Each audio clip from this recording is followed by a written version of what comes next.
Sejam todos muito bem-vindos, família Bikingdom Culture. Essa aula, ela está sendo gerada há aproximadamente 4 anos. Relan, como assim?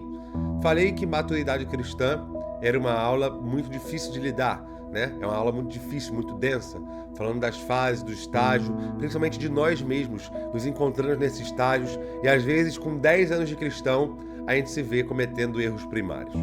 Hoje, a gente vai falar no contexto igreja, no contexto corpo. Eu falei que a aula de maturidade ela era difícil para o contexto individual, falando do cristão com Deus e consigo mesmo. Agora, nós vamos trazer uma aula que é muito complicada de ministrar no contexto do corpo. Vamos falar sobre mordomia cristã.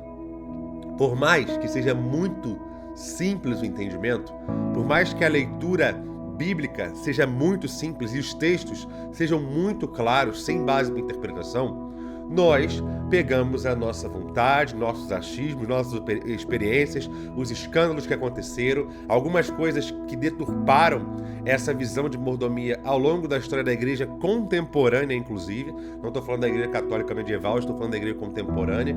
E acabamos criando sofismas, acabamos criando pensamentos errados como se eles fossem verdade. E hoje, eu nunca falei aqui no Bikingdom sobre a questão financeira. Eu falei muito sobre dons, talentos, porque nós somos um ministério de ativação e hoje nós vamos falar sobre dons e talentos aqui. Mas quando eu fui orar a Deus sobre essa aula, não sei se você sabe, todas essas aulas são montadas durante a semana. Eu paro a semana exclusivamente para montar essa aula, para vir aqui entregar essa aula para você. Então não é uma aula de um esboço que eu já preguei, não é nada disso. É uma aula preparada especificamente para esse tempo, tá? Então é uma aula feita com muito cuidado, muito carinho, totalmente embasada nas escrituras. Nós vamos hoje ler muito a Bíblia, muito mais do que nas outras aulas, porque eu sei que é um tema que, por mais que não devesse ser, é delicado. Nós vamos falar sobre esses sofismas e fique tranquilo, nós vamos passear por todos eles, tá bom? Primeira coisa, a gente está falando de mordomia cristã. A gente vai falar de dons e talentos e depois nós vamos falar de mordomia financeira, tá? Que são os dois pontos áureos dessa aula. Primeiro, dons e talentos, mordomia cristã. Eu quero conversar com você. A figura do mordomo, digamos que você é uma pessoa de alto poder aquisitivo e você tem alguém para governar sua casa, suas atividades, sua agenda, os funcionários que hoje interagem na sua rotina diária, e esse mordomo, ele tem essa tarefa. Nós temos isso muito claro no Homem de Ferro, nós temos essa pessoa muito clara no Batman, que era o Alfred, por exemplo. Ele era uma pessoa que ele tinha as soluções que o Batman precisava para estar ali combatendo o crime. E é exatamente essa a função de um mordomo, facilitar o trabalho daquele a qual ele está prestando mordomia, interagir para que as coisas sejam organizadas, para que aquela missão que aquela pessoa tem seja exercida com clareza. E nós falamos aqui nas últimas aulas, qual é a missão da igreja? Alcançar, discipular, treinar líderes e enviá-los.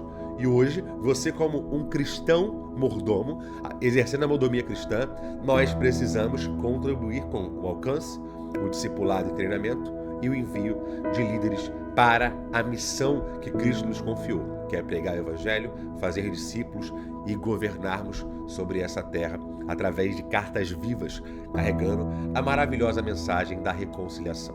Essa é a minha missão e a sua. E quanto a isso, ela é uma missão universal. Ninguém pode se apropriar dessa missão dizendo que é só sua, e ninguém também pode rejeitar essa missão dizendo que essa missão não é para ele. Essa missão é para todos os cristãos. Você que recebeu a Cristo e confessou publicamente a sua fé, hoje essa missão está no seu calendário. Todos os dias, quando você olhar, vou tomar café, vou almoçar, vou trabalhar, vou para a igreja, lembre que ao tomar café, você tem uma missão. Então, se você está tomando café em algum lugar, com alguém, ali está a missão de carregar a maravilhosa mensagem da reconciliação. Se no almoço você está com um grupo de amigos do trabalho, você carrega a maravilhosa mensagem da reconciliação. Se na igreja você está ali com o corpo de Cristo, ali você também, todo o corpo carrega a maravilhosa mensagem da reconciliação. Então você não pode se afastar dessa missão. E um mordomo, ele não é dono dos bens que ele administra, assim como nós não somos donos dessa missão. Essa missão ela foi atribuída para nós pelo próprio Deus, mas essa missão é dele. O que ele fez foi que nós tivéssemos o privilégio de participar com ele dessa missão. Só vou... então tá bom. Eu gosto de checar se está gravando, porque eu não estou me vendo, né? Tá na câmera traseira, não estou me vendo. Então eu gosto de checar de vez em quando se está gravando, tá? Nós não temos como é que se diz? A propriedade desses dons que nós recebemos, nem dos bens que nós temos e nem da missão que nos foi confiada. Hoje, nós estamos com tudo isso.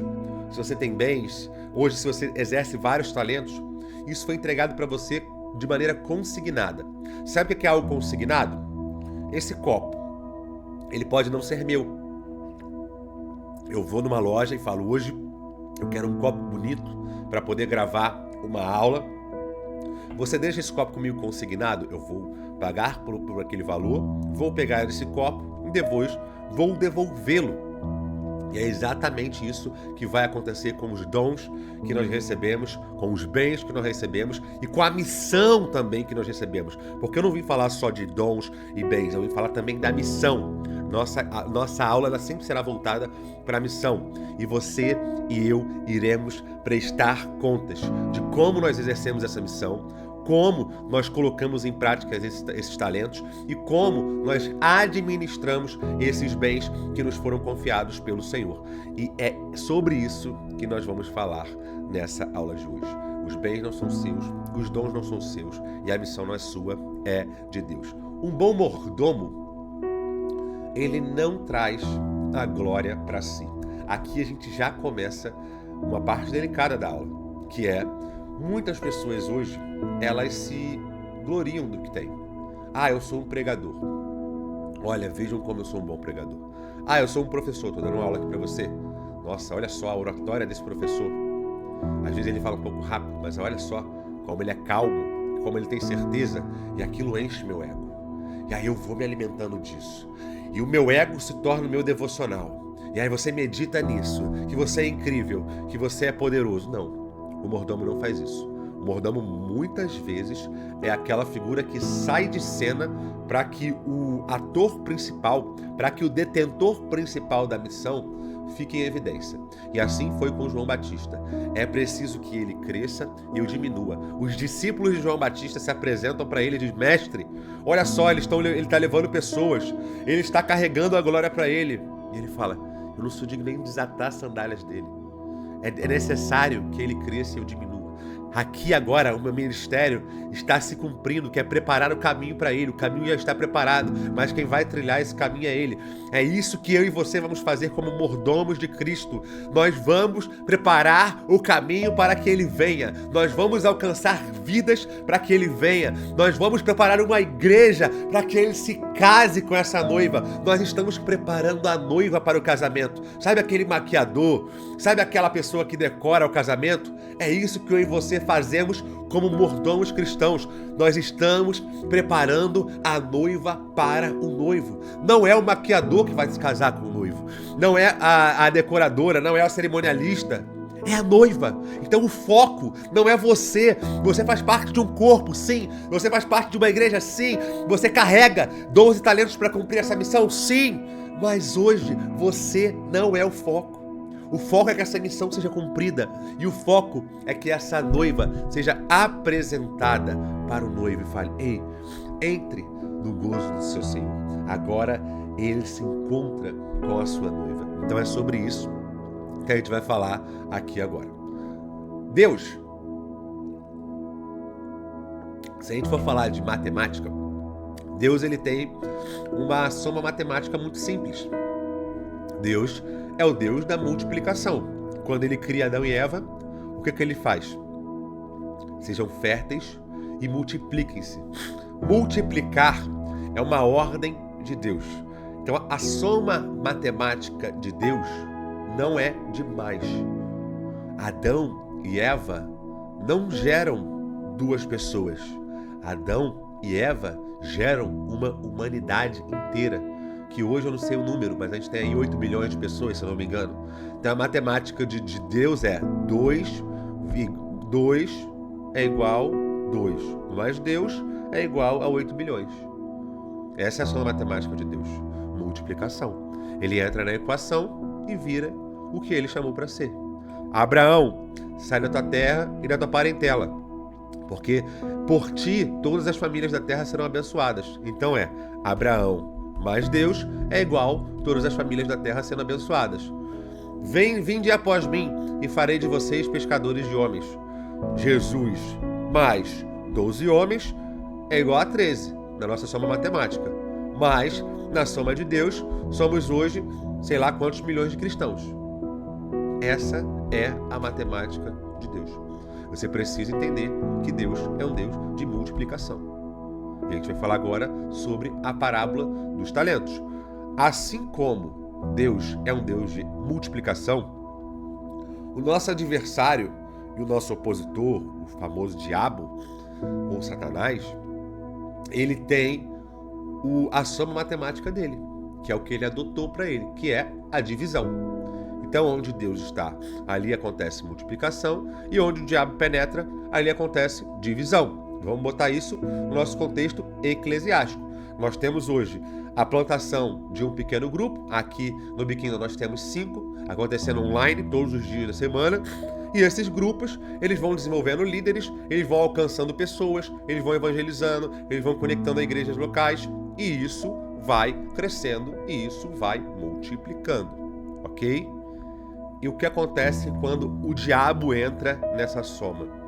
Digamos que eu fique durante 10 anos e a gente tenha 100 grupos. E cada 100 grupos tenha 10 pessoas. Estou ruim de matemática. Eu acho que isso vai dar 1000, né? E aí eu levei 10 anos para hoje ter 1000 pessoas conectadas no mesmo propósito. Quando o diabo... E assim foi a soma matemática de Deus, né? O Elan teve uma visão, acreditou, fundou o Big Kingdom e agora tem 10 pequenos grupos, esses 10, e são 100 pessoas que virou 1000, tá? Esqueci já qual é a conta, mas vamos lá, virou 1000. Quando o diabo entra, o que ele faz? Levaram-se 10 anos, mas em um dia o diabo consegue reduzir 1000 pessoas pela metade. Viram 100, viram 500. Ou, se for um ataque onde ele consegue penetrar de maneira muito forte, ele pode dividir isso por 10. E aquela multiplicação que de 100 vira 1000, agora de 1000 vira 100 novamente. Então, hoje, quando o diabo ele entra para dividir, ele entra para cortar, ele vem senão para roubar, matar e destruir.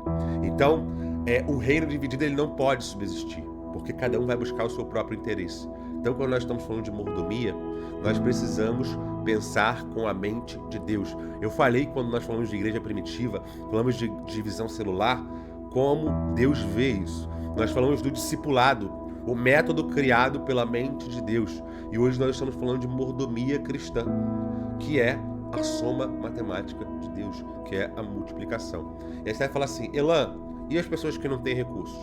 Vou falar sobre isso hoje. E as pessoas que têm muito recurso? Vou falar sobre isso hoje.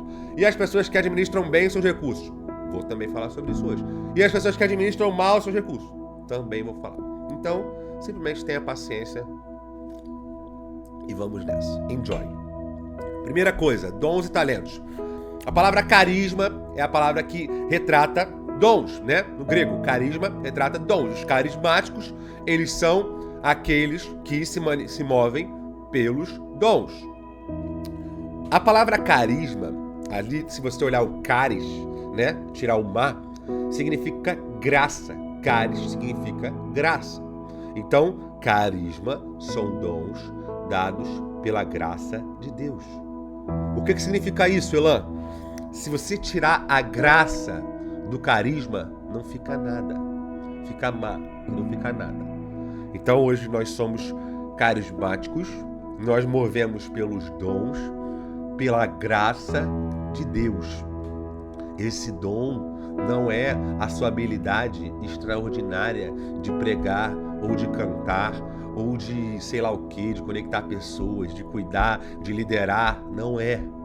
Isso é pela graça de Deus, tende em vós o mesmo sentimento que houve em Cristo Jesus, que mesmo sendo Deus, não usurpou para si mesmo ser igual a Deus. Antes se esvaziou e se humilhou, assumindo forma de servo, e servo obediente até a morte e morte de cruz. Nós precisamos ser humildes, mas a nossa humildade não pode nos tornar omissos a ponto de não exercermos o dom que Deus nos confiou. Tudo bem? Esse dom não é seu, querido. Esse dom você não... Ai, nossa, eu tenho habilidade extraordinária. Sim, tem. Você pode ter. Mas essa habilidade, ela não é sua. Você é gerente dessa habilidade.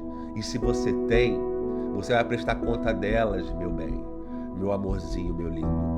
Você vai prestar contas. Então, a quem muito é dado, muito é cobrado. Se você tem muitas habilidades, você vai prestar contas e o final, na hora de mostrar lá para o patrão, vai ser ainda mais doloroso. Se você não exerce isso com excelência, se você não doa a sua vida pegando essas habilidades para contribuir para a missão de anunciar a maravilhosa mensagem da reconciliação, que é o que Cristo nos confiou, edificar a igreja, edificar o seu corpo.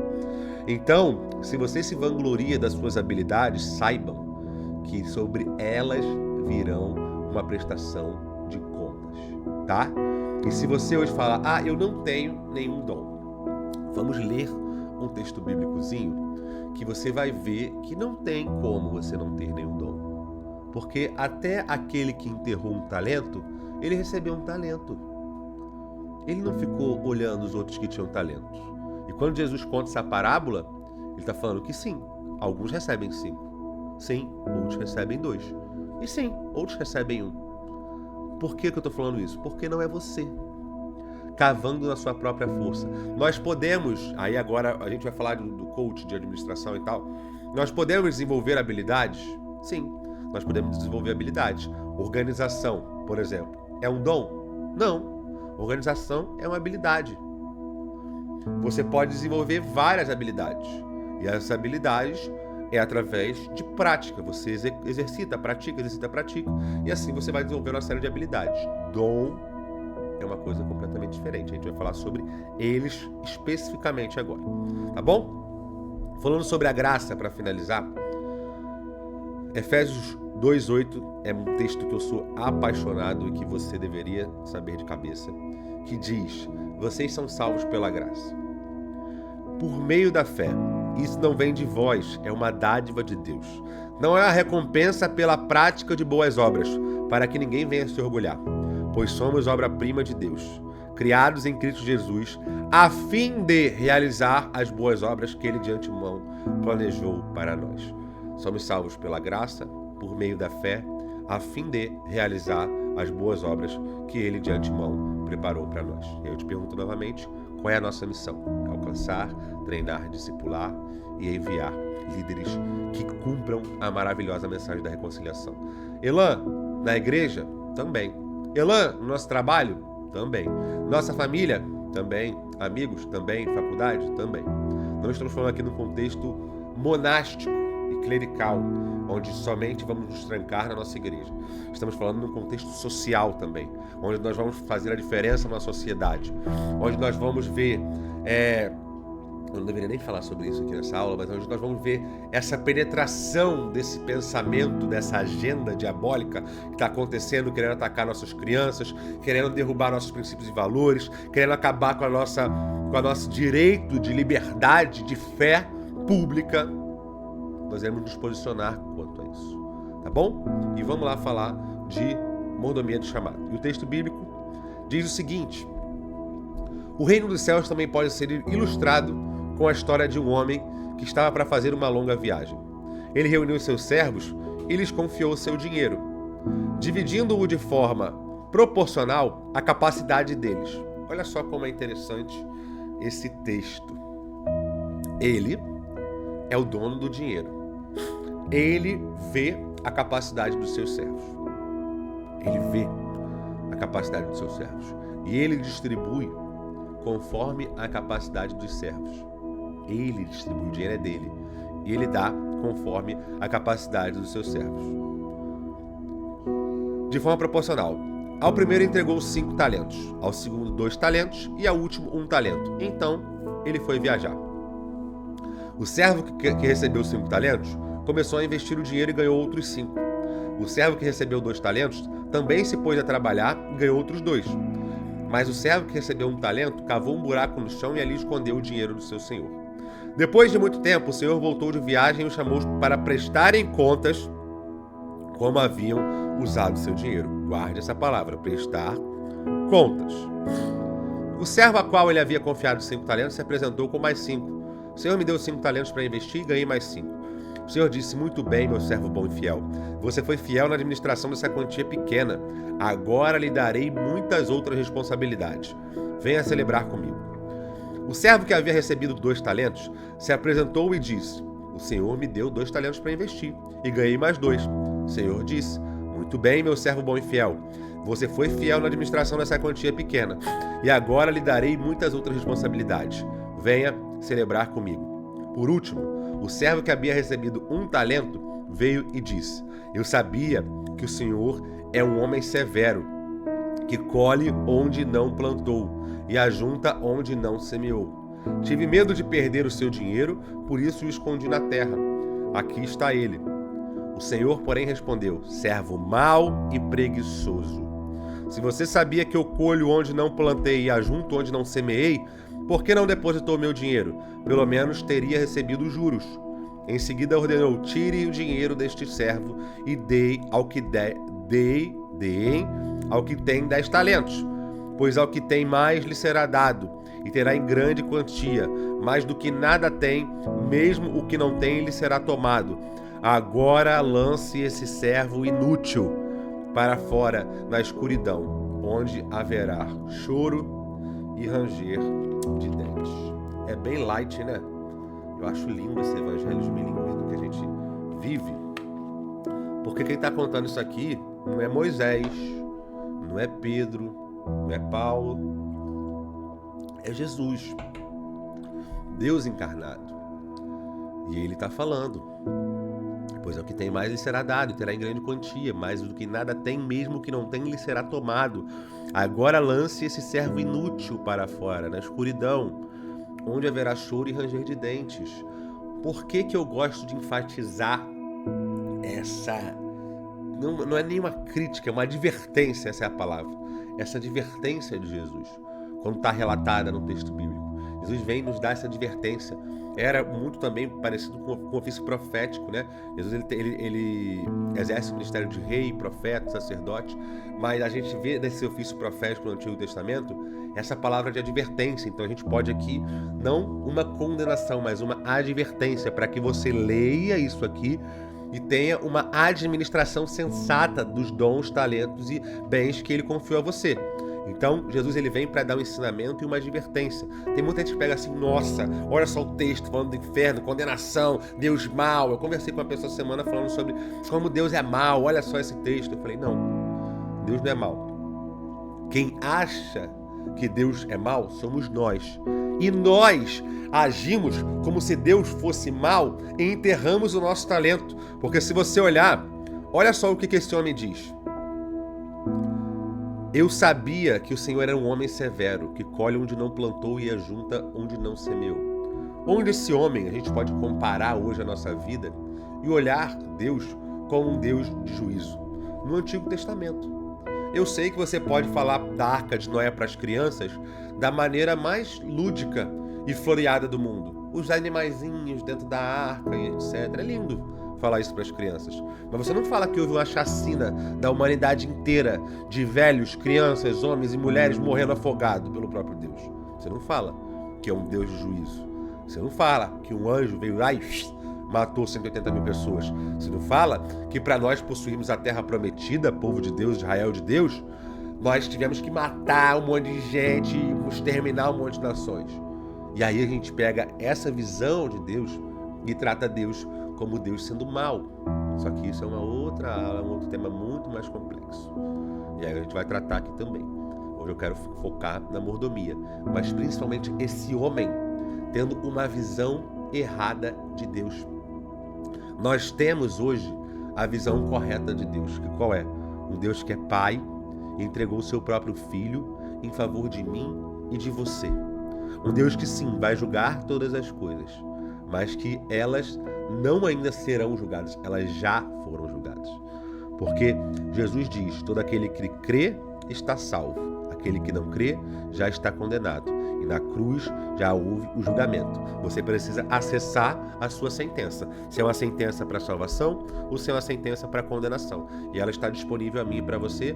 Basta você tomar uma decisão. A qual destino você vai seguir. E não pegar as suas experiências e projetar esse Deus mau. E por causa disso você vai falar assim, não, eu não vou servir a igreja porque Deus é mau, a igreja é ruim e etc. Não, eu não vou me juntar a essa missão porque a igreja é corrompida e etc. Não. Foi exatamente isso que esse homem fez e é exatamente o fruto disso que leva a esse último versículo. Agora lance esse servo inútil para fora.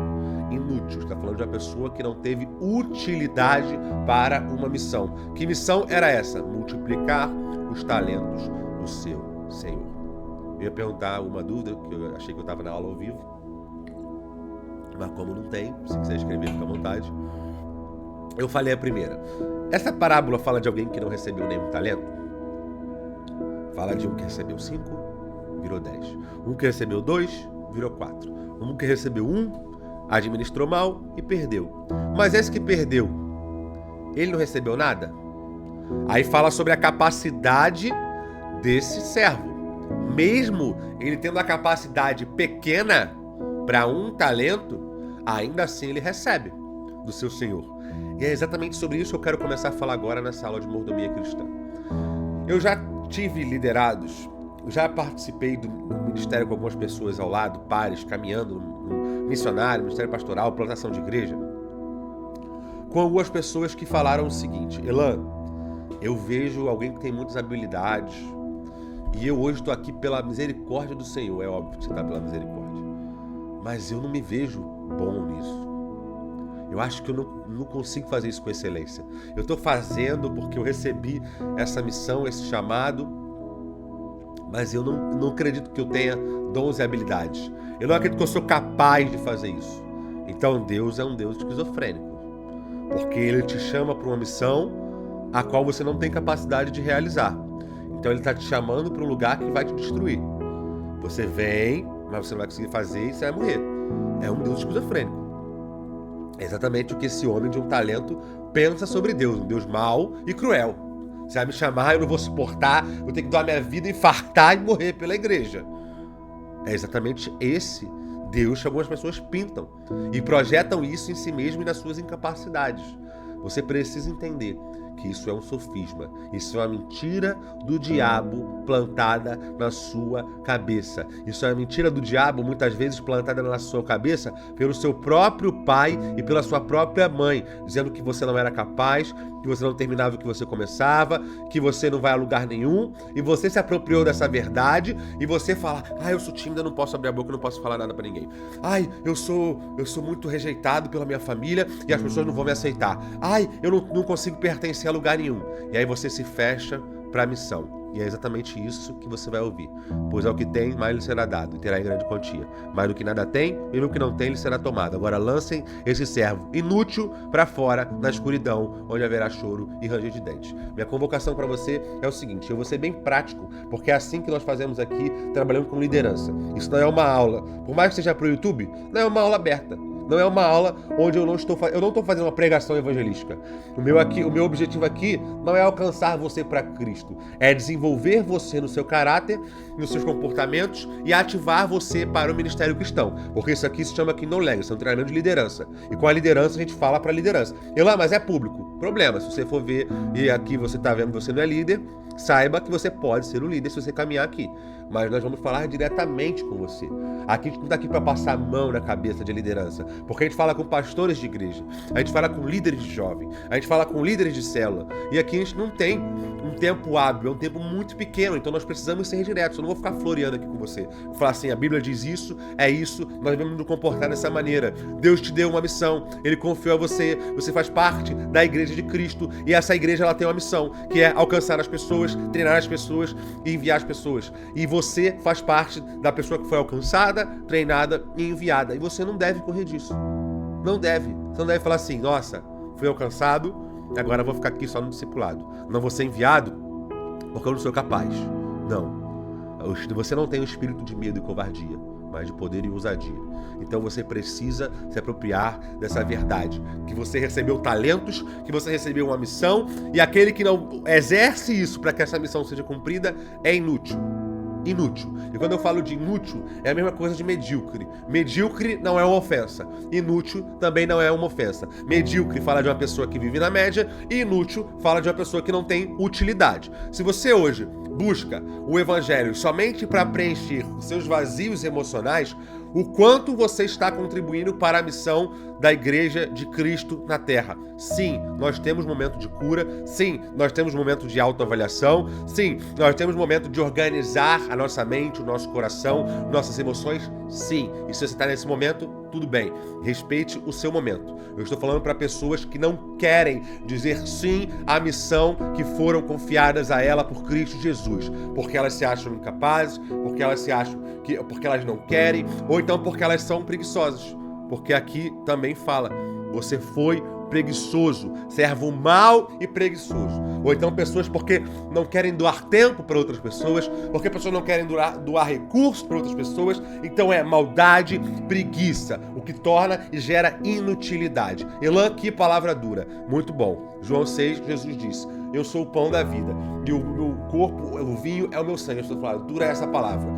Nós não podemos segui-lo. Pois é, porque quando você quer seguir Jesus, ele é muito claro. Se você quer ser meu discípulo, nega a si mesmo, tome a sua cruz e siga-me. Se você quer uma vida cristã sem renúncia e sem se apropriar da sua cruz, que obviamente é o propósito que Deus confiou a você, não dá, meu querido.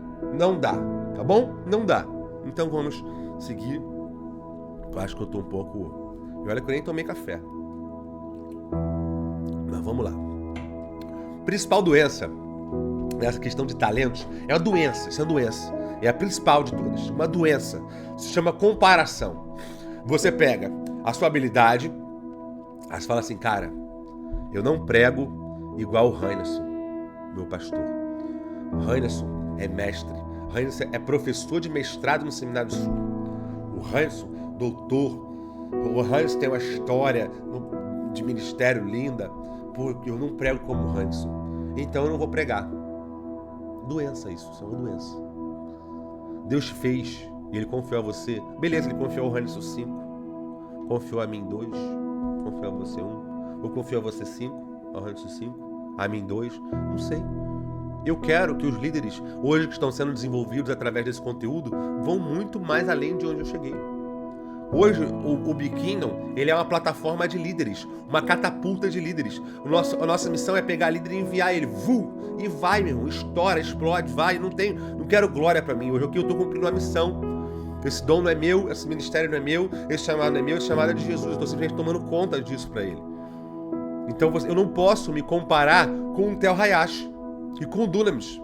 Aí eu falo, o Tel fundou o Dunamis, a qual eu recebi muito do Dunamis, participei da primeira escola de missões do Pioneer Project do Dunamis, caminhei com o Dunamis um tempo, e aí eu falo assim, cara, eu não vou mais liderar o Bikingdom, porque eu acho que o Bikingdom não vai chegar ao tamanho do Dunamis. Eu acho que o Bikingdom não vai ter influência do Dunamis. Eu acho que eu não sou inteligente, sistemático, como o Tel Hayashi é. E aí? Aí o que eu faço? Me torno um servo mau e preguiçoso e inútil. A comparação é o que vai gerar esse inútil aqui. Eu não estou falando que isso é a verdade do texto bíblico. Agora vamos abrir um parênteses do texto bíblico e botar os acrescentares de Elan aqui. Essas pessoas são servas desse Senhor, né? Então digamos que elas estão no mesmo ambiente, no mesmo contexto social. Aqui não fala de que são servos de uma casa, mas são servos do mesmo Senhor. Então possivelmente podem se conhecer.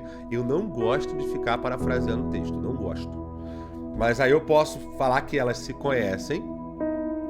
E aí tem aquele cara que recebeu 5 talentos. E aí tem o cara que recebeu 2 talentos. Aí tem esse cara que recebeu 1 talento, ele olha porque recebeu 2 e porque recebeu 5. Ué, mas o Senhor me confiou 1. Se o Senhor me confiou 1, é porque Ele sabe que eu não vou conseguir. Aí ele não fala do coração do Senhor de falar assim, multipliquem os talentos. Eu vou viajar, multipliquem o dinheiro. Vamos lá no texto, de novo. Dividindo, ele reuniu os servos, ele reuniu os seus servos. Então tá ótimo, aqui ele já mostra o texto. Deixa eu nem prestar atenção nessa parte. Ele reuniu os servos e lhes confiou o seu dinheiro. Então vamos botar um exemplo que fosse uma reunião de 3 aqui. 5, 2 e 1. Ou seja, por que eu recebi 1? Aquele 2, aquele 5. E aí você começa a colocar dúvidas naquela pessoa que confia em você. Você começa a duvidar de Deus. Você começa a falar, Deus... Aí por que o de 5 não falou que ele era um servo, um senhor mau?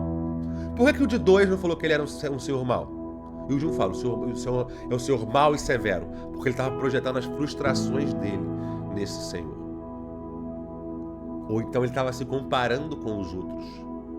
E falando, eu não consigo multiplicar dessa maneira. Então a comparação, ela é uma doença. A cada minuto que nós nos comparamos com alguém, é 1 minuto a menos que nós estamos multiplicando aquilo que Deus nos confiou.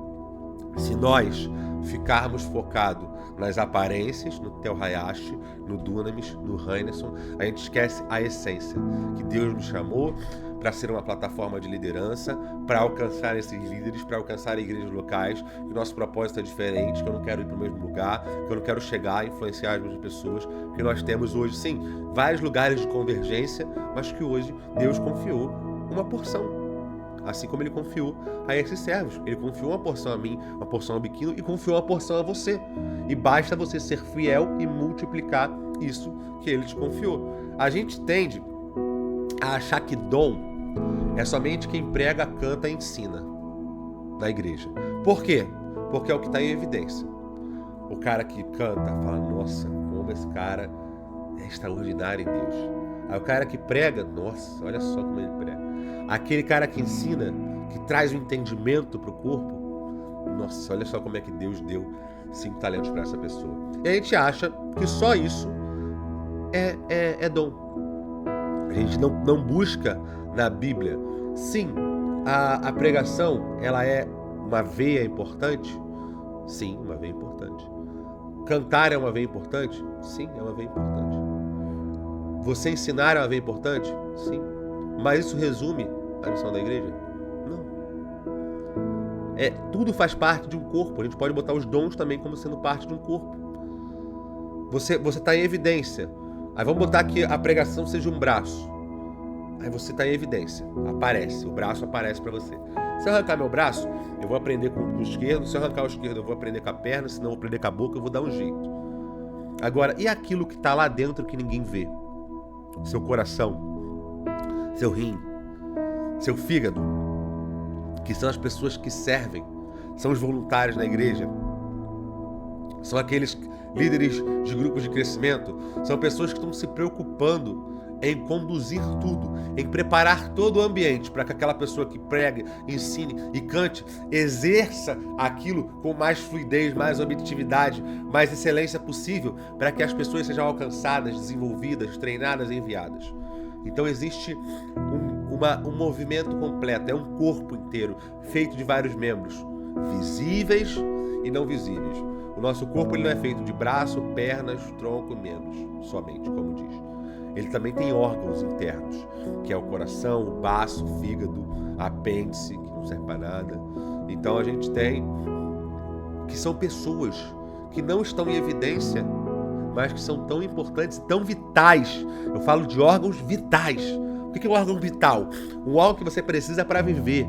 São pessoas vitais, tão vitais quanto o pastor, tão vitais quanto o músico.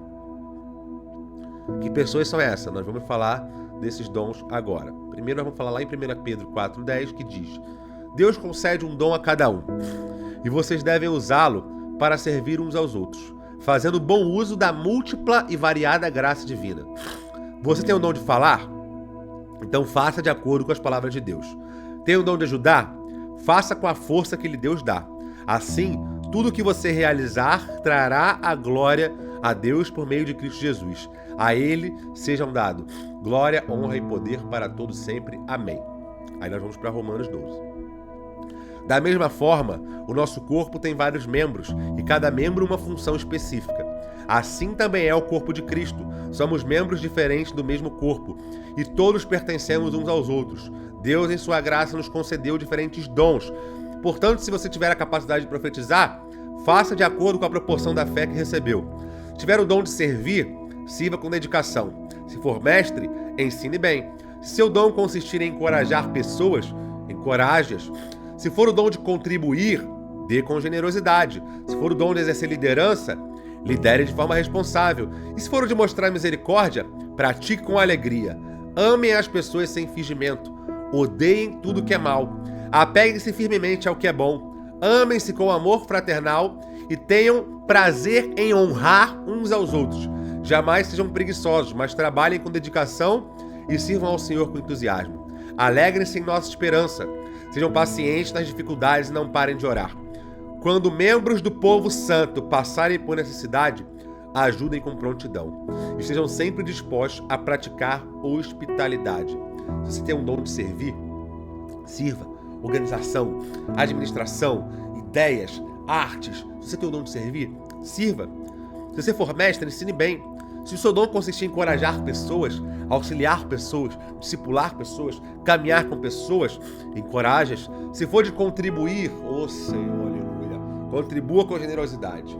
Elã, mas contribuir é um dom? Sim, contribuir é um dom. Eu falei na semana passada, quando a gente estava falando de igreja primitiva, de um membro de uma igreja do Espírito Santo, que através dele 40 igrejas foram plantadas. Dezenas de pastores foram enviados para o seminário e consagrados por causa da generosidade desse homem. O dono da pasta de dente Colgate, de produtos Colgate, ele hoje vive com 10% de rendimentos e os seus 90% está aplicado na obra missionária, plantação de igreja, envio de missionários, sustento desses missionários, ou seja, um homem que tem o dom da generosidade. E através dele, o reino de Deus avança de maneira avassaladora contra os domínios do inferno. Nós alcançamos pessoas, discipulamos pessoas, desenvolvemos pessoas através da generosidade desse homem. Nós vamos falar sobre isso mais à frente, quando falarmos de mordomia financeira. E os dons de Coríntios, que diz, Coríntios 12 também. Agora, irmãos, quanto à sua pergunta sobre dons espirituais, primeiro dons de serviço, tá? E agora dons espirituais. Não quero que continuem confusos. Vocês sabem que quando ainda eram pagãos, foram conduzidos pelo caminho errado e levados a adorar ídolos, mudos. Por isso quero que compreendam que ninguém fala pelo Espírito de Deus. Amaldiçoa Jesus. E ninguém pode dizer que Jesus é Senhor, a não ser pelo Espírito Santo. Existem tipos diferentes de dons espirituais, mas o mesmo Espírito é a fonte de todos eles. Existem tipos diferentes de serviço, mas o Senhor a quem servimos é o mesmo. Deus trabalha de maneiras diferentes, mas é o mesmo Deus que opera em todos nós. A cada um de nós é concedida a manifestação do Espírito para o benefício de todos. Um, o Espírito dá a capacidade de oferecer conselhos sábios. O outro, o mesmo Espírito dá uma mensagem de conhecimento especial. A um, o mesmo Espírito dá grande fé. A outro, o Espírito concede o dom de cura. A um, ele dá o poder de realizar milagres. A outro, capacidade de profetizar. A outro, ele dá a capacidade de discernir se a mensagem é do Espírito de Deus ou de outro Espírito. A outro ainda dá a capacidade de falar em diferentes línguas. Enquanto a um dá a capacidade de interpretar o que está sendo dito. Tudo isso é distribuído pelo mesmo e único Espírito que concede e deseja a cada um. O corpo humano tem muitas partes, mas elas formam um só corpo. O mesmo acontece com relação a Cristo. Alguns de nós são judeus, alguns são gentios, alguns são escravos e alguns são livres, mas todos fomos batizados em um só corpo pelo único Espírito e todos recebemos o privilégio de beber o mesmo Espírito. Um só corpo, um só Deus, uma só igreja, um único Espírito, um Senhor e Salvador e uma fé.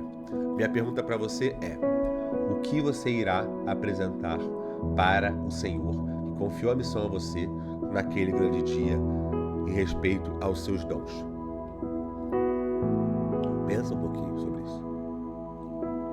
Enquanto eu bebo minha água e encho meu copo, você pode pensar sobre isso. O que eu vou entregar para Deus dos dons que Ele me confiou? Como eu tenho... Meu nariz está meio zoado, mas hoje está de boa. Como eu tenho administrado tudo isso. E a gente vai falar de mordomia financeira, que são os princípios baseados na palavra de Deus, que é o corandeu dos reformados, né? Princípios baseados na palavra. E por isso, a gente vai ler a Bíblia muito agora. Muito. Porque falar de mordomia financeira é algo que eu resisti muito tempo no biquíni. E eu fui severamente repreendido por Deus e por amigos de ministério que me acompanham. Quando eu falei, mas eu não falo de dízimo e oferta no biquíni, porque a gente incentiva que as pessoas dizimem na sua igreja. Aí alguns amigos falaram assim pra mim, Elan, mas você não ensina pessoas do zero a uma liderança? E como você vai ensinar isso sem passar por dízimos e oferta? Eu falo, deixa a igreja local ensinar, cada um tem uma maneira de ensinar. Sim, mas você não forma líderes. E o que te impede de ensinar? E algumas pessoas falam assim, e como é que as coisas no biquíni não acontecem? Eu falo, cara, às vezes eu me descapitalizo, às vezes, e eu vou dar um exemplo agora do CNPJ aqui. Às vezes eu invisto do meu próprio capital, e aí, isso aqui foi Deus que falou comigo, não foi ninguém. Pois é, você está sendo orgulhoso, você está querendo construir para si mesmo. É por isso que você impede pessoas de participar financeiramente. Porque você quer dizer, vejam a torre que eu construí, como a torre de Babel, que pode chegar aos céus. Vejam como o biquíni é grande. Tudo isso você fez sozinho. Eu falei, uau, eu não posso mais fazer isso sozinho. Não é uma questão financeira somente. É uma questão de querer participar de algo que está sendo construído. Hoje, junto ao Hanson, estou plantando uma igreja aqui no Recreio. Compramos um terreno agora, pagamos as primeiras parcelas, vamos pagar a intermediária, estamos avançando, a igreja está crescendo, saudável, os pequenos grupos estão crescendo, multiplicando, saudável, as pessoas engajadas, pessoas comprometidas com a igreja, pessoas comprometidas com a generosidade. Eu vou falar sobre generosidade daqui a pouco. E ele falou, é isso que você está impedindo as pessoas de viver. Através dos seus dons de serviço, de generosidade, de se doar, de se entregar. E aí Deus falou claramente comigo no discipulado que eu fiz com uma líder aqui no biquíni. Essa líder falou para mim assim, Elan, o meu sonho é ficar nos bastidores, servindo a igreja, contribuindo para que pessoas vão e exerçam a missão do evangelho. Eu falei, nossa, talvez eu esteja impedindo essa pessoa de viver isso aqui no biquíni, e ela é líder aqui dentro. Então eu fui severamente repreendido para trazer essa mensagem aqui para você, porque nós não falamos de dízimos e ofertas aqui. Então hoje, depois de 4 anos, nós iremos falar de maneira bíblica, sem nenhuma resistência, sem nenhum preconceito quanto a isso, porque eu não tenho. Vocês sabem, principalmente os líderes que caminham comigo, sabem que tudo que eu venho ensinar aqui vem de uma prática. Tudo que eu venho ensinar aqui é algo que eu vivo na minha vida, e quando eu falo com esses líderes, eu já direciono eles para, durante a semana até a próxima aula, colocar em prática aquilo que está sendo falado aqui. Eu desafio você a você ir na minha igreja e ver se eu sou dizimista e ofertante. Se em cada igreja que eu vou, eu não contribuo com uma oferta. Por quê? Porque eu entendi o princípio da generosidade cristã. E eu vou falar principalmente sobre a generosidade hoje aqui. Mas antes, eu quero dizer algumas coisas sobre a questão financeira. Primeiro, existem coisas mais importantes que dinheiro. Elan, o quê? Sabedoria. Feliz é a pessoa que encontra sabedoria, aquele que adquire entendimento, pois a sabedoria dá mais lucro que a prata e rende mais que o ouro. A sabedoria vale muito mais que os rubis. Nada do que você deseja se compara a ela. Provérbios 3, do 13 ao 15. E aí a gente olha que a honestidade, ela também vale muito mais do que o dinheiro. Provérbios 16, do 7 ao 9. Quando a vida de uma pessoa agrada ao Senhor, até seus inimigos vivem em paz com ela. É melhor ter pouco com justiça do que ser rico com desonestidade. É da natureza humana fazer planos, mas é o Senhor quem dirige os nossos passos. Uma outra coisa é uma boa reputação. O quanto as pessoas veem do fruto de Cristo Jesus na sua vida. Provérbios 22, 1. A boa reputação vale mais que grandes riquezas. Ser estimado é melhor que prata e ouro. Uma outra coisa é, dinheiro não é indicativo de amor, sabedoria e santidade. Uma pessoa que é rica, que superabunda na questão financeira, uma pessoa que tem muitas empresas, muitas posses e muitos bens, isso não significa que essa pessoa ela tenha a bênção de Deus para aquilo. Isso não significa que aquela pessoa construiu isso de maneira honesta. Isso não significa que aquilo ali é um selo de confirmação que Deus está na vida dela. Existem pessoas que Deus transforma em ricos, milionários para servir o seu reino? Sim. Existem pessoas que Deus abençoa de tal maneira? Sim. E a gente vai falar sobre elas daqui a pouco. Mas eu quero que você entenda que ser rico não é um sinal da aprovação de Deus, assim como não ter riquezas também não é sinal da reprovação de Deus. Tem gente que fala assim, é pobre, Deus não está com ele, Deus vai lançar no inferno. Não. Ser pobre não significa ser reprovado por Deus. Assim como ser rico também não significa ser aprovado por Deus. Vamos parar.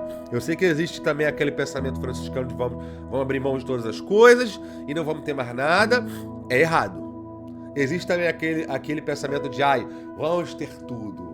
É a galera do Pablo Marçal aí. Vamos ter tudo. E aí, também tá errado. Tá bom? Elan, você tá falando isso na internet. Tá errado, meu lindo. Tá na Bíblia. Quer que eu faça o quê? Que eu pare de pregar a Bíblia? Eu paro pra você. Você quer? Eu paro. Não posso. Porque foi o que Deus me confiou a fazer. Então vamos lá, vamos pra Bíblia.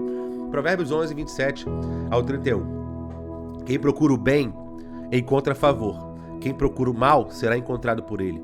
Quem confia em seu dinheiro cairá, mas o justo floresce como a verde folhagem. Quem causa problemas à família, herda o vento. O insensato se torna servo do sábio. O fruto justo é a árvore da vida. O sábio conquista pessoas. Se o justo recebe o que merece aqui na terra, quanto mais o pecador perverso. Uma ênfase nisso que a gente está falando aqui agora é o 28.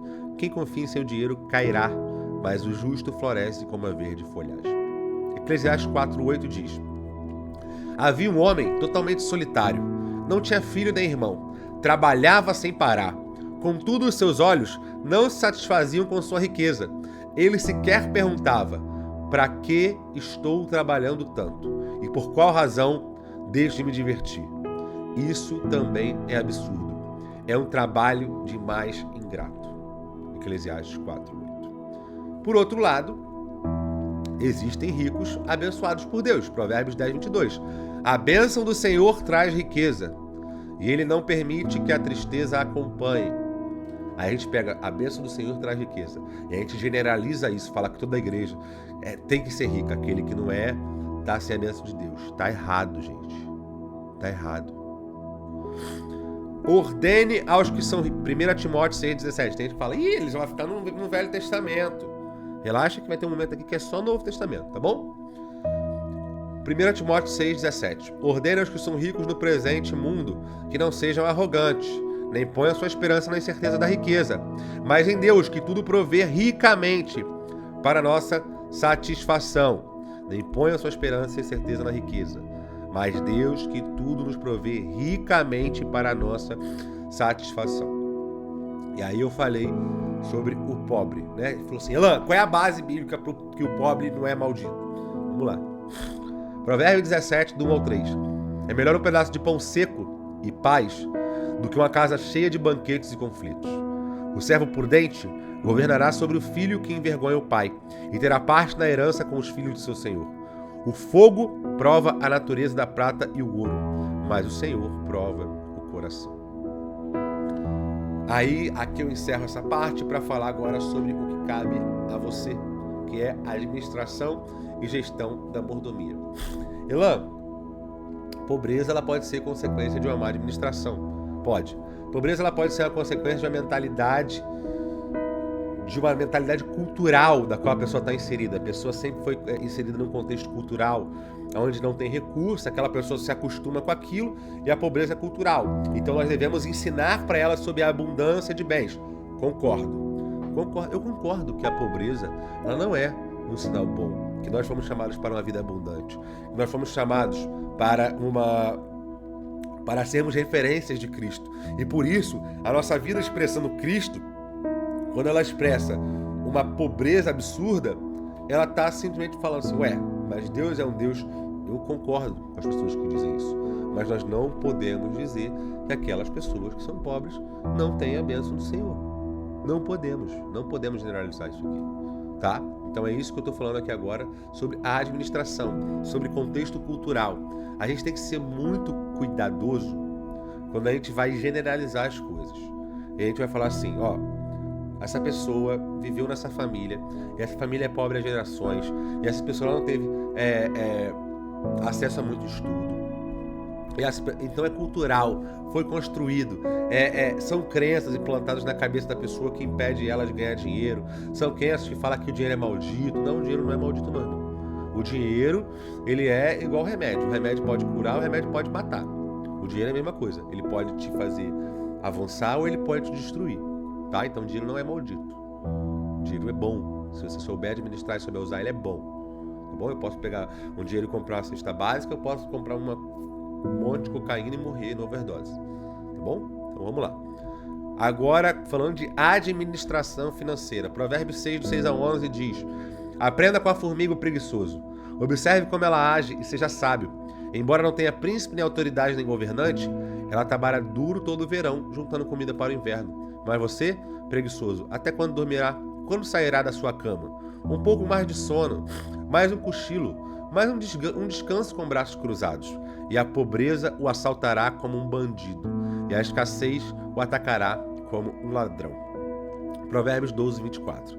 As mãos diligentes governarão, mas os preguiçosos acabarão escravos.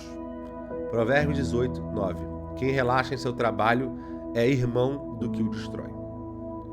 E aí nós falamos de irresponsabilidade financeira, que é Mateus 14, do 28 ao 33. Que diz o seguinte: quem começa a construir uma torre sem antes calcular o custo e ver se possui dinheiro suficiente para terminá-la? Pois completar apenas os alicerces e ficar sem dinheiro, todos rirão dele, dizendo: esse aí começou a construir, mas não conseguiu terminar. Ou que rei irá à guerra sem antes avaliar seu exército de 10 mil, poderá derrotar os 20 mil que vêm contra ele. E se concluir que não, o rei enviará uma delegação para negociar um acordo de paz enquanto o inimigo está longe. Da mesma forma, ninguém pode se tornar o seu discípulo se não abrir mão de tudo que possui. Mas aqui eu quero focar nessa parte de administração, que está falando do homem que quer construir uma torre e que está falando do rei que vai à guerra sem saber o seu exército, sem entender. Está falando exatamente do contexto que está inserido. Você sabe o que você precisa para abrir mão para isso? Você sabe quanto você vai abrir mão para viver por isso?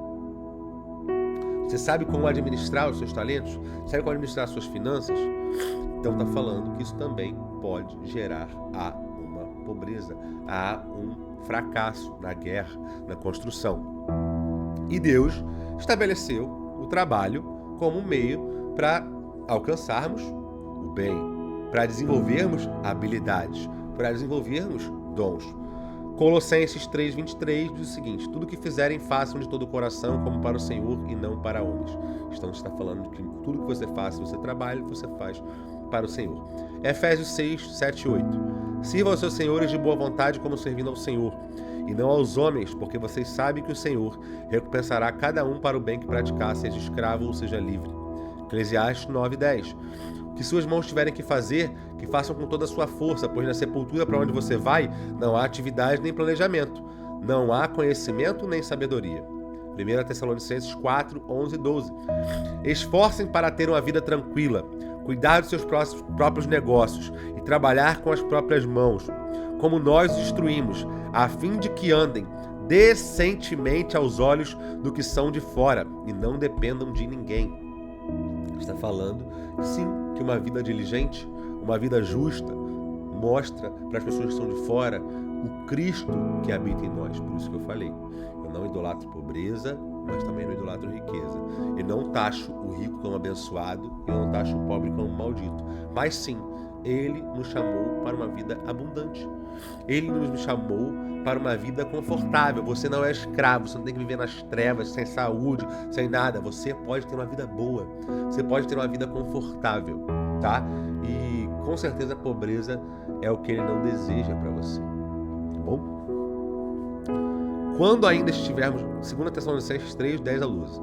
Quando ainda estávamos com vocês, nós ordenamos isso. Se alguém não quiser trabalhar, também não coma, pois ouvimos que alguns de vocês estão ociosos, não trabalham, mas andam se intrometendo na vida alheia. A tais pessoas ordenamos e exortamos no Senhor Jesus Cristo que trabalhem tranquilamente e comam seu próprio pão. O trabalho, ele nos dignifica e ele também faz com que venhamos repartir com as pessoas que precisam. Efésios 4, 28 diz o seguinte: o que furtava, não furte mais, antes trabalhe, fazendo algo que é útil com as próprias mãos, para que tenha o que repartir com quem estiver com necessidade. Atos 20, 35 diz: em tudo o que fiz, mostrei a vocês que mediante trabalho árduo devemos ajudar os fracos, lembrando as palavras do próprio Senhor Jesus que disse: a maior felicidade dar do que receber. O generoso prosperará. Quem dá alívio aos outros, alívio receberá. Provérbios 11, 25. E aí a gente vai para um próximo tópico, que diz o seguinte: Jesus falando sobre ajuntar tesouros no céu. Ele está falando sobre uma pessoa que é rica aos olhos de Deus. E o que uma pessoa que é rica aos olhos de Deus faz? Vamos lá. Não ajuntem tesouros aqui na terra, onde as traças e a ferrugem os destroem, onde os ladrões arrombam casas e roubam. Ajuntem tesouros no céu, onde as traças e ferrugem não destroem e onde os ladrões não roubam nem furtam. Onde seu tesouro estiver, ali também estará o seu coração. Seus olhos são como uma lâmpada que ilumina todo o corpo. Aqui Jesus está ensinando sobre bens e sobre riquezas. Mas quando os olhos são maus, o corpo se enche de escuridão. E se a luz que há em vocês é, na verdade, escuridão, como é profunda essa escuridão? Ninguém pode servir a dois senhores, pois odiará um e amará o outro. Será dedicado a um e desprezará o outro. Vocês não podem servir a Deus e ao dinheiro. O dinheiro, ele é um ótimo servo. Se você tiver o dinheiro como seu servo, se o dinheiro for obediente a você e ele for usado para desenvolver coisas que estão conectadas com a sua missão e propósito de vida, ele é um excelente servo, mas ele é um péssimo senhor. Se você for governado pelo seu dinheiro, você irá acabar com a sua própria vida, com a sua família, com o seu ministério e etc. E Jesus continua: por isso eu lhes digo, não se preocupem com a vida diária. Serão o suficiente para comer, beber ou vestir. A vida não é mais que comida e o corpo não é mais que roupa. Observem os pássaros. Eles não plantam nem colhem, nem guardam alimento em celeiros, pois o Pai Celestial os alimenta. Acaso vocês não são muito mais valiosos que os pássaros? Qual de vocês, por mais preocupado que esteja, pode acrescentar ao menos uma hora à sua vida? E por que se preocupar com a roupa? Observe como crescem os lírios dos campos. Não trabalham nem fazem roupas. E, no entanto, nem Salomão em toda sua glória se vestiu como um deles. E se Deus veste com tamanha beleza as flores silvestres, que hoje estão aqui e amanhã são lançadas no fogo, não será mais generoso com vocês, gente de pequena fé? Portanto, não se preocupem dizendo: o que vamos comer? Aí meu mouse tirou aqui do texto para mim. O que vamos comer? O que haver de vestir? Essas coisas ocupam o pensamento dos pagãos, mas o Pai Celestial já sabe que vocês precisam. Busquem em primeiro lugar o reino de Deus e a sua justiça, e todas as demais coisas lhes serão dadas. Portanto, não se preocupem com o amanhã, pois o amanhã trará suas próprias inquietações. Bastam para hoje os problemas desse dia. Não podemos interpretar esse texto como vamos viver apenas para a igreja e Deus vai conectar as outras coisas, vai prover outras coisas. Quando ele fala busque em primeiro lugar o reino de Deus e sua justiça, ele está falando da missão que é o reino de Deus aqui na terra. Quando ele fala do reino de Deus, Jesus fala: arrependei-vos porque é chegado o reino de Deus. Ele não está falando somente do contexto igreja local, ele está falando da sua vida como um todo. Então, se você está no seu trabalho, você precisa levar o reino de Deus para o seu trabalho. Se você está na sua família, você precisa levar o reino de Deus para a sua família. Não é viver como monge e morar na igreja. Se você é um vocacionado ao ministério integral, ok. Mas isso é uma vocação. Isso é um chamado específico de Deus. Eu sou chamado no ministério integral. Tem pessoas que são líderes do Biquíno, grande maioria, caminha com a gente na liderança do Biquíno e são bivocacionados. São tanto vocacionados para o ministério, quanto vocacionados para uma área empresarial, profissional, uma carreira, e tem outras pessoas que não são nem parte da igreja local. Não digo que não estão inseridos na igreja local, mas que não dedicam a sua vida para a igreja local. Dedicam a sua vida para a carreira, sua família, e hoje contribuem, e hoje frequentam um pequeno grupo, e hoje estão sendo desenvolvidos para auxiliar uma liderança, mas que entendem que não é desenvolvendo uma liderança ali ministerial, eclesiástica, etc. Tá? E tudo bem. Você não precisa ser um líder na igreja para você ser aprovado por Deus. Eu sei que tem muita gente que vende isso. Você só vai ser aprovado por Deus se você for líder na igreja. Isso aqui é um curso de liderança. Eu poderia falar isso para te convidar a ser um líder aqui. Não, mas isso não é verdade, isso não é bíblico. Tá bom? A direção, a provisão e o milagre são de Deus. Tá? Deus vai te dar a direção. Ele provê e o milagre somente faz ele. O que cabe a nós é obedecer essa direção, seguir essa visão, enxergando claramente para onde a gente está indo e confiando nele, porque o milagre, a provisão vem dele. Salmos 78, 19 e 22 diz o seguinte: duvidaram de Deus dizendo: pode Deus preparar uma mesa no deserto? Sabemos que quando ele feriu a rocha, a água brotou e jorrou em torrentes. Mas conseguirá também nos dar de comer? Poderá suprir a carne ao seu povo? O Senhor os ouviu e enfureceu-se. Com fogo atacou Jacó. A sua ira levantou-se contra Israel, pois eles não creram em Deus, nem confiaram no poder do seu Salvador. Você seguir a sua missão, às vezes tentando dar jeitinhos, significa desconfiança de Deus. E se eu, sendo humano, quando eu vejo uma pessoa que não confia em mim do meu lado, eu fico incomodado, quem dirá Deus que te confiou essa missão e vê que você não confia nele para obedecer. Você está na missão divina na terra, você está cumprindo o que ele te chamou para fazer, mas você não confia que ele vai prover, que ele vai te sustentar e que ele vai fazer um milagre quando necessário, tá? Vamos lá, outro texto, 2 Coríntios 9, do 8 ao 10. E Deus é poderoso para fazer que toda a graça lhe seja acrescentada, para que em todas as coisas, em todo o tempo, tendo tudo o que é necessário, vocês transbordem toda a boa obra, como está escrito. Distribuiu, deu os seus bens aos necessitados, e a sua justiça dura para sempre. Aquele que supre a semente ao que semeia, e o pão ao que come, também lhe suprirá e multiplicará a semente, e fará crescer os frutos da sua justiça. E aí eu pergunto para você agora, antes da gente entrar na questão de dízimos e ofertas: como um cristão vê o dinheiro? Eu lutei a minha vida inteira para alcançar um dinheiro, para conquistar uma posição, uma carreira, passei por cima de pessoas, tirei de pessoas financeiramente. E como essa pessoa, quando ela vem para o cristianismo, ela deve enxergar o dinheiro? Lucas 19:8 diz o seguinte: mas Zaqueu levantou-se e disse ao Senhor: olha, Senhor, estou dando a metade dos meus bens aos pobres. E se alguém extorquir, alguma coisa devolverei 4 vezes mais. Agora a gente vai entrar no tema nós cristãos sendo generosos. A generosidade, a questão dos dízimos e ofertas, eu não estou falando simplesmente do princípio de obediência, porque sim é, e eu vou trazer o princípio aqui, que é muito anterior à lei, tá? Muito anterior a Moisés. Mas eu estou falando também sobre generosidade. Eu gosto de falar sobre generosidade. E a minha pergunta para você é: por que todo culto nós fazemos um momento de dízimos e ofertas? É para dar a oportunidade das pessoas dizimarem ou ofertar? Em alguns lugares sim. Em outros lugares é para reforçar um povo que não entendeu ainda. Um povo que não entendeu culturalmente que a generosidade cristã, ela faz parte da vida cristã diária, que ela não é algo que deve ser praticado somente no culto, que a generosidade cristã não é um ritual resumido em entregar dízimos e ofertas. A generosidade cristã não é isso. E você que é cristão, você não foi chamado só para isso.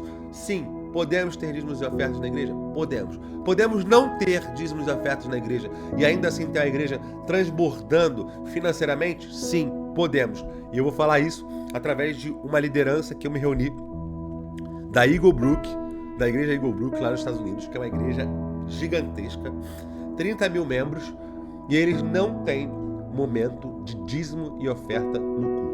Elan, você vai falar agora que para eu ter uma igreja próspera, não sei o quê, eu preciso tirar o momento de dízimo e oferta do culto? Não, não acho. Acho que você pode fazer tranquilamente, só que o momento de dízimo e oferta, ele tem que ser feito com muita liberdade, para poder ensinar aquela pessoa que não conhece a Cristo sobre por que nós fazemos isso, e para poder dar a oportunidade àqueles que estão ali de participar da construção daquilo que nós estamos fazendo, que é exatamente isso que eu falei relacionado ao biquíni. Nós faremos momento de ofertas, não dízimo, não aceitamos dízimo aqui no biquíni. Por que, Lan, você não aceita dízimo? Porque dízimo ele é dado na igreja local. Você vai contribuir com a construção da sua igreja local. Eu hoje, meu dízimo não vem para o biquíni, não vai para a minha igreja local. Aqui no biquíni a gente vai construindo com a generosidade do povo. Elan, como assim você não aceita dízimo? Porque nós contribuímos com a igreja local. Nós servimos a igreja local. E lá é o lugar que esse recurso vai ser direcionado. Amém? Então, nós falamos da Eagle Brook. Que a Eagle Brook, ela não faz momento de dízimos e ofertas. E eles têm uma arrecadação anual de 60... Até me emocionei. De 65 milhões de dólares. Uma igreja. Quem faz isso? O seu povo. O povo contribui para que eles avancem, eles plantem uma igreja a cada 6 meses. Estão avançando, estão formando liderança, estão alcançando pessoas, estão alcançando os perdidos, estão formando novos líderes, estão trabalhando com ação social na sua comunidade e cumprindo a missão que a igreja foi confiada a ter, sem dízimos e ofertas no culto. Por quê? Porque o povo entendeu o que é ser generoso. O povo entendeu que a vida deles contribui para a construção daquilo que eles estão fazendo. E eu fiquei escandalizado. A palavra é essa. Eu fiquei escandalizado. Eu, Elan, líder, fiquei escandalizado com esses caras. Eles vieram para o Brasil, deram um treinamento de 3 dias pra gente, um treinamento muito completo para líderes e pastores aqui na CB Rio, na Barra.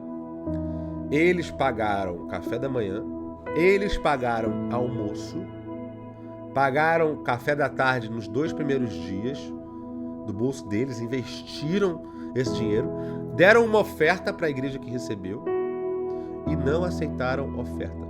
Fizeram tudo voluntariamente, superabundando essa cultura generosa que eles vivem na sua igreja local. E aí você teria coragem? É difícil ouvir isso, não é? Porque é muito distante da nossa realidade. E eu falo porque eu estava lá. E quando eu estava lá, eu falei assim, cara, eu não sei reagir a isso. É algo novo para mim.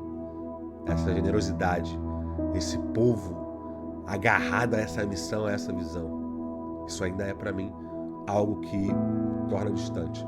Conforme eu fui aprofundando, conforme eu fui conversando, conforme eu fui conhecendo, eu falei, cara, essa galera entendeu o evangelho. E aí eu pergunto para você, o que a igreja tem construído com os recursos que são confiados? Você hoje confia na sua liderança? Você não oferta por quê? Porque você não tem? Porque você não entende? Ou porque você não confia? Nós temos um problema cultural de confiança. Por muitas coisas que aconteceram, muitos escândalos que surgiram, mas isso não pode ser uma régua para a sua generosidade. A sua generosidade, ela trata do seu relacionamento com Deus, do seu relacionamento com você mesmo, abrindo mão do seu amor ao dinheiro e principalmente do seu relacionamento com a missão que foi confiada a você por Cristo Jesus. Porque dízimo e oferta está falando da construção da igreja, está falando do avanço do reino, está falando de cumprir a missão, e se você tem o dom de generosidade, está falando de exercer também o dom que Deus confiou a você, tá? Então você confia na sua liderança? Um exemplo, quando eu fui para o campo missionário, eu vi várias pessoas falando assim, Elan, nós confiamos em você, cara. Você vai para o campo missionário, você vai exercer o teu ministério, muita gente mesmo. E aí eu vi pouquíssimas pessoas falando assim, Elan, vem cá, vai lá pregar na minha igreja, conta um pouquinho dessa tua experiência. E eu fui lá, e aí depois me chamaram no final pra comer e falaram assim, Elan, a gente confia que você vai lá e vai anunciar o Evangelho de Deus. A gente quer honrar a sua vida com essa oferta aqui. E vai lá, cara, contribui para o que Deus falou. Que esse recurso aqui, ele sirva para cumprir essa missão de Deus na tua vida. Como você tem honrado as pessoas que têm construído o reino de Deus na terra. Ou principalmente, como você tem honrado as pessoas que têm alimentado você da palavra. E eu não estou falando só de dinheiro, não, tá? Já fui honrado com um almoço, já fui honrado com tempo de qualidade, já fui honrado com presente, já fui honrado com presença, já fui honrado de diversas maneiras. Como você tem honrado essas pessoas? E prestar contas é necessário na questão financeira. Eu tenho um problema com eu falar assim, Pastor Hanson, o que a gente está construindo aqui? Para onde estão indo os recursos da igreja? Ele fala assim, não, isso aí é só questão interna da igreja. Fala, cara, nós estamos construindo juntos, todos nós como igreja. E a nossa igreja, ela faz questão de ser muito transparente nisso, de quanto é a parcela do terreno, qual parcela já foi paga, em qual momento nós estamos, de que nós fizemos ontem uma noite de pizza lá na igreja, que pizza maravilhosa, e aquela pizza, todo o recurso ali foi arrecadado para o terreno. Então, muita clareza, nós como líderes, na prestação de contas da igreja, para poder reforçar essa confiança que culturalmente foi quebrada por maus exemplos e maus líderes, tá bom? E aí, dízimo, como eu falei com vocês, façam isso na sua igreja local. Você vai estar contribuindo para o avanço daquilo que Deus está fazendo e você também vai estar obedecendo uma ordem de Deus, que é Levítico 27:30. Todos os dízimos da terra, sejam cereais, sejam frutas, pertencem ao Senhor e são consagrados ao Senhor. Naquela época não existia moeda, né? Eles não tinham moeda, era um saco de arroz por um não sei o quê. Então isso é a moeda da época. Quando ele está falando de cereal, fruta, ele está falando da moeda da época. Então ele está falando de dinheiro da época, tá? Porque dinheiro nada mais é do que uma moeda de troca, tá bom? Provérbios 3, 9 ao 10. Honrem o Senhor com todos os seus recursos e com os primeiros frutos de todas as suas plantações. Seus celeiros ficarão plenamente cheios e os seus barris transbordarão de vinho. Está falando da recompensa da honra, né? Que você honra a Deus e isso vai acontecer. Eu não gosto de falar sobre isso assim, porque parece que é uma barganha. Eu farei e Deus fará. Não, não é assim. É porque Deus ama em recompensar o filho obediente. Tá? E quando a gente honra princípio, a gente desfruta de promessas. Para a gente desfrutar promessas, a gente precisa cumprir princípios. Mas, por favor, jamais com barganha. Jamais. Porque Deus não é Deus disso. E Ele não precisa disso, tá bom? Ele é completo nele mesmo. Ele não precisa da sua barganha. E aí, Malaquias 3:10, que é o mais famoso, tragam todos os dízimos ao depósito do templo para que haja provisão em minha casa. Se o fizerem, diz o Senhor dos Exércitos, abrirei a janela dos céus para vocês. Derramarei tantas bênçãos que não haverá espaço para guardá-las. Aqui ele está condicionando. Se fizerem, eu abrirei. Sim, ponham-me à prova, experimentem disso, provem disso. Suas colheitas serão fartas, pois as protegerei das pragas. Suas uvas não cairão das videiras antes de amadurecerem, diz o Senhor dos Exércitos. Então todas as nações os chamarão de abençoados, pois sua terra será cheia de alegria, diz o Senhor dos Exércitos. E aí a gente vai para Jesus, em Mateus 23:23, e ele diz, ai de vocês, mestres da lei, fariseus, hipócritas, vocês dão o dízimo da hortelã, do endro e do cominho, mas têm negligenciado os preceitos mais importantes da lei, a justiça, a misericórdia e a fidelidade. Vocês devem praticar essas coisas, que é o quê? Dar o dízimo, sem omitir aquelas. Então, Jesus disse claramente, sim, vocês devem fazer essas coisas. Se Jesus disse claramente, você deve fazer essas coisas, a gente não devia nem questionar. É a mesma coisa que grande comissão. Vá para o mundo e faça discípulo de outras nações. Você deve fazer e pronto, acabou. Se você é um servo de Cristo, se você é um discípulo, você deve fazer e pronto. Sem questionar, ok? Ah, Elan, mas eu não tenho recurso. Eu ganho um salário mínimo e hoje se eu contribuir, vai faltar. E a gente acha que a contribuição, ela está condicionada à fartura. E ela não está. Porque você pode e deve ser generoso mesmo na escassez. Elan, que heresia. Onde está isso? 2 Coríntios 8, do 1 ao 2. Agora, irmãos, queremos que vocês tomem conhecimento da graça de Deus, concedeu às igrejas da Macedônia. No meio da mais severa tribulação, a grande alegria e a extrema pobreza deles transbordaram em rica generosidade. Tribulação, extrema pobreza, transbordou em rica generosidade. E aí, quando Jesus olha, em Lucas 21, do 1 ao 4, ele olha para aquela viúva e diz: Jesus olhou e viu os ricos colocando suas contribuições nas caixas de oferta. Viu também uma viúva pobre colocar 2 pequeninas moedas de cobre. E disse: afirmo que esta viúva pobre colocou mais do que todos os outros. Todos esses deram do que lhe sobrava, mas ela, da sua pobreza, deu tudo o que possuía para viver. Olha como isso é incrível. E a palavra nos diz que se nós não ajudarmos, se nós não contribuirmos, é como se o Espírito não estivesse em nós. 1 João 3, do 16 ao 18. Nisto conhecemos o que é o amor. Jesus Cristo deu a sua vida por nós e devemos dar a nossa vida por nossos irmãos. Se alguém tiver recursos materiais, vendo seu irmão em necessidade e não se compadecer dele, como pode permanecer nele o amor de Deus? Filhinhos, não amemos de palavra nem de boca, mas em ação e em verdade. Como podemos amar se as nossas atitudes não demonstram o nosso amor? E a gente tem Jesus ordenando essa questão de suporte aos necessitados. Vendam seus bens e deem aos necessitados. Com isso, ajuntarão tesouros no céu, e as bolsas no céu não se desgastam nem se desfazem. Seu tesouro está seguro, nenhum ladrão roubará e nenhuma traça destruirá.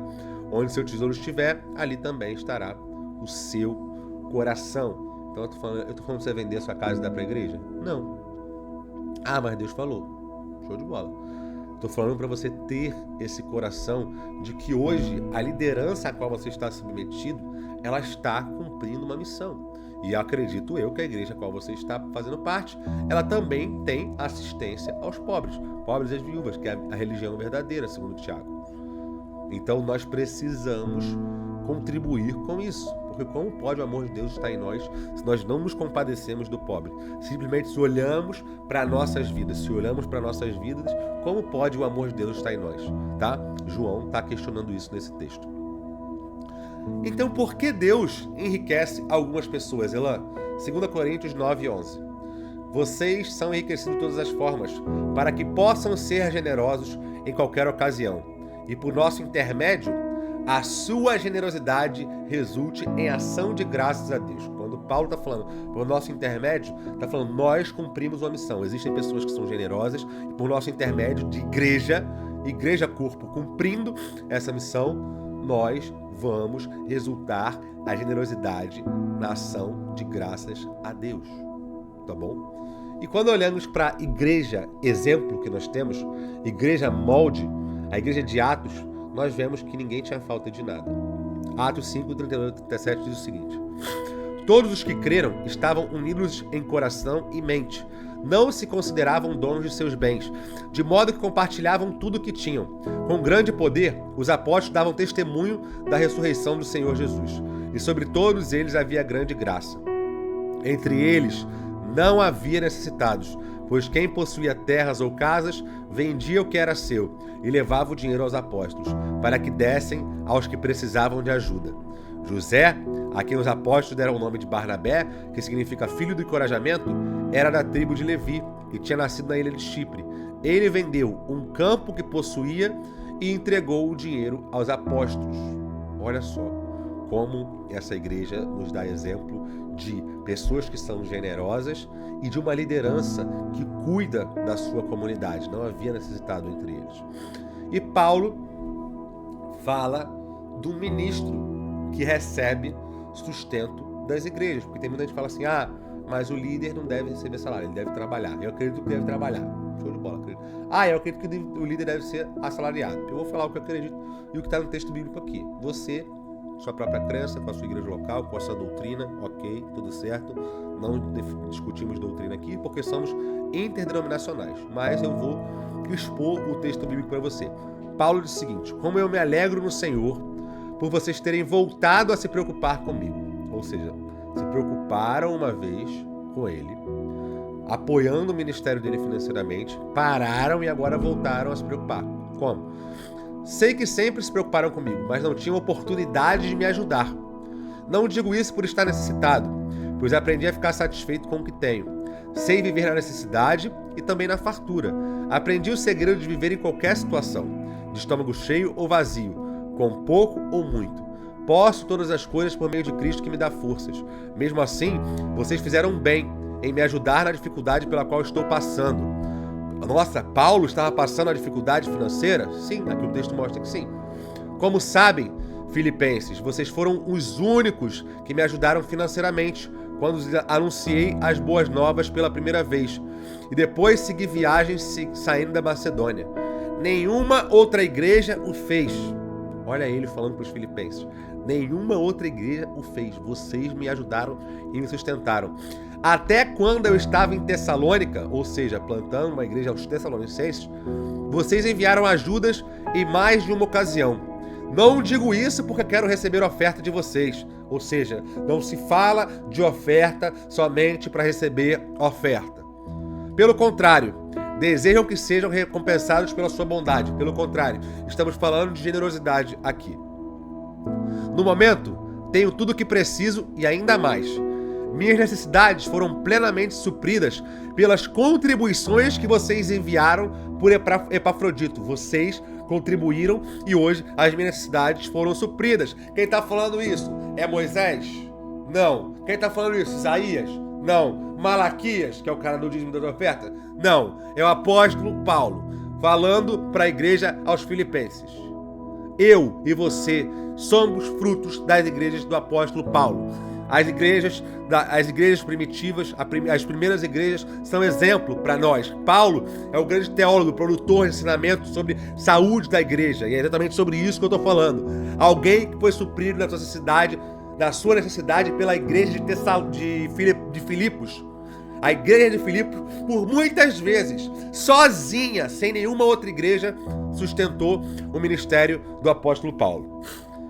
E esse mesmo Deus que cuida de mim, lhe suprirá todas as necessidades por meio das suas riquezas e glória, que nos foram dadas por Cristo Jesus. Agora, toda a glória seja a Deus, nosso Pai, para todo sempre. Amém. Quando vamos para 2 Coríntios 11, ele falando agora para a igreja de Corinto. Será que fiz mal quando me humilhei e honrei vocês, anunciando as boas novas, sem esperar nada em troca? Para servir vocês, sem lhes ser pesados. Tomei contribuições de outras igrejas que eram mais pobres que vocês, e quando estive com vocês e não tinha o suficiente para me sustentar, não fui peso para ninguém, pois os irmãos que vieram da Macedônia trouxeram tudo que eu precisava. Nunca fui peso para vocês e nunca serei. Tá falando aos Coríntios. Vocês, Coríntios, que são uma igreja rica e abundante, eu fiquei aqui passando necessidade e fui suprido pela igreja de Tessalônica vindo da Macedônia. Vocês não me ajudaram e eu não fui pesado a vocês. Não é porque vocês não me ajudaram que eu não parei o ministério. Não é porque vocês me ajudaram que eu fiquei, ai meu Deus, estou passando fome, vamos comprar meu terreno de milhões. Quem entende, entenderá. Então, não é. O apóstolo Paulo fala. Aí ele fala, quando ele vai falar para os Tessalonicenses, ele fala, eu sei passar com o estômago cheio, passar com o estômago vazio. Eu sei fazer a obra e a missão que Jesus me chamou a fazer, mesmo que sem nada eu tenho que comer. E eu estava lá, cumprindo a minha missão, plantando igreja, anunciando o evangelho, ensinando. Mas aqui ele está advertindo severamente Corinto. Será que eu fiz mal quando me humilhei e honrei anunciando as boas novas, sem esperar nada em troca? Para servir a vocês sem ser pesado, tomei contribuições de outras igrejas.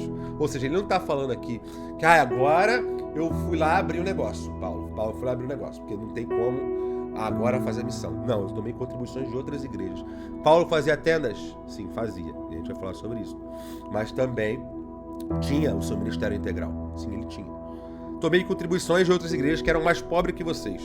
E quando eu estive com vocês e não tinha o suficiente para me sustentar, não fui peso para ninguém, pois os irmãos que vieram da Macedônia trouxeram tudo que eu precisava. Nunca fui peso para vocês. E como Paulo, agora que está encerrando, falando para os seus líderes, os líderes que ele está formando, que vão seguir o seu ministério, que vão seguir o seu legado, como ele ordena que seja feito. 1 Timóteo 5, 17 ao 21 diz o seguinte: os presbíteros que fazem bem o seu trabalho devem receber honra redobrada, especialmente os que se dedicam arduamente à pregação e ao ensino. Pois as escrituras dizem, não amordace o boi para impedir que ele coma enquanto debulha os cereais. E também dizem, aqueles que trabalham merecem seu salário. Não aceite acusação contra um presbítero, sem que seja confirmada por 2 ou 3 testemunhas. Aqueles que pecarem devem ser repreendidos diante de todos, o que servirá de forte advertência para os demais. Ordeno solenemente, na presença de Deus, de Cristo Jesus e dos anjos eleitos, que você obedeça a essas instruções, sem tomar partido nem demonstrar favoritismo.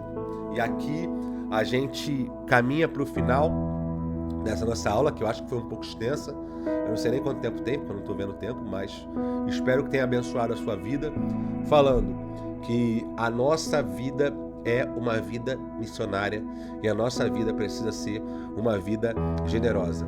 Por exemplo, eu e a Flávia vamos ficar do dia 1º ao dia 10 de julho pela Junta Missionária no Rio Grande do Sul. Rio Grande do Sul, Santa Catarina, lá, do lado de lá. E nós vamos tomar café da manhã, almoçar, jantar, vamos fazer o trajeto, vamos ter nosso ambiente ali de descansar, tudo isso, provido pela Junta de Missões Nacionais. E nós pagamos hoje, nessa viagem, R$80 e ainda ganhamos uma camisa. Ou seja, R$80 foi só da camisa. A Junta de Missões Nacionais entendeu que tem uma missão a cumprir naquele lugar e está recebendo mais de 50 missionários ali para cumprir essa missão. Isso é entender a missão e isso é ser generoso. Vamos suprir esses missionários. Elan, por que você está falando da Junta de Missões Nacionais? Porque o Be Kingdom, ele também é uma organização missionária. E hoje eu falei para vocês que eu não viria aqui falar até que fosse plenamente praticado na minha vida. Já é praticado na igreja local, mas nós, eu e a Flávia, demos entrada no CNPJ, deve sair até sexta-feira, porque eu falei, cara, eu não vou falar de contribuição no Be Kingdom enquanto o meio de contribuir for pro Elan. A conta bancária for a conta do Elan, enquanto o Pix for o Pix do Elan. Eu não vou fazer isso. A gente vai resolver a questão jurídica, a gente vai resolver a questão da receita, vamos organizar todo o Be Kingdom com uma estrutura, com conselho, diretor, e aí sim, você quer contribuir com isso?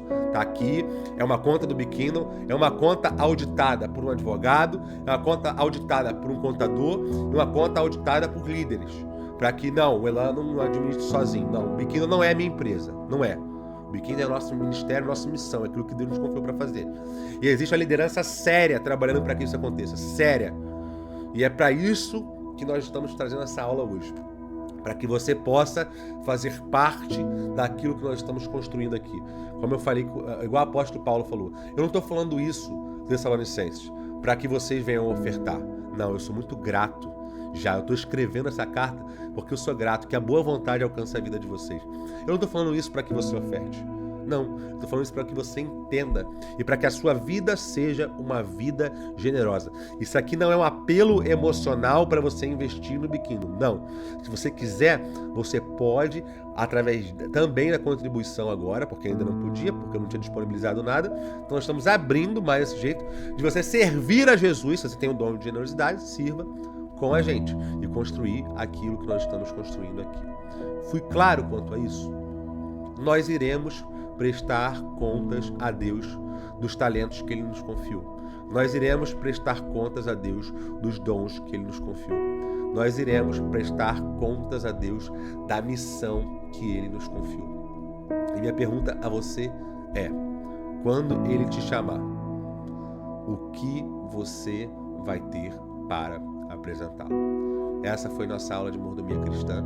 Espero que tenha abençoado sua vida. Espero que abençoe também seu ministério local. Espero que abençoe sua caminhada com a gente aqui no Be Kingdom. É um tema que eu resisti muito para entrar, para entrar sobre, mas Deus me advertiu severamente e hoje nós estamos aqui falando abertamente sobre dízimos, ofertas, dons e talentos. Bom, que Deus abençoe. Vamos juntos ser a cultura do reino. Se você ainda não faz parte de um GC, de segunda a sexta, todos os dias à noite a gente tem um GC. Vai ser uma honra caminhar com você, caminharmos juntos, nos desenvolvermos juntos e frutificarmos como uma liderança e uma igreja saudável cumprindo a missão de Jesus. Deus abençoe, fique com Deus e vamos juntos ser a cultura do reino.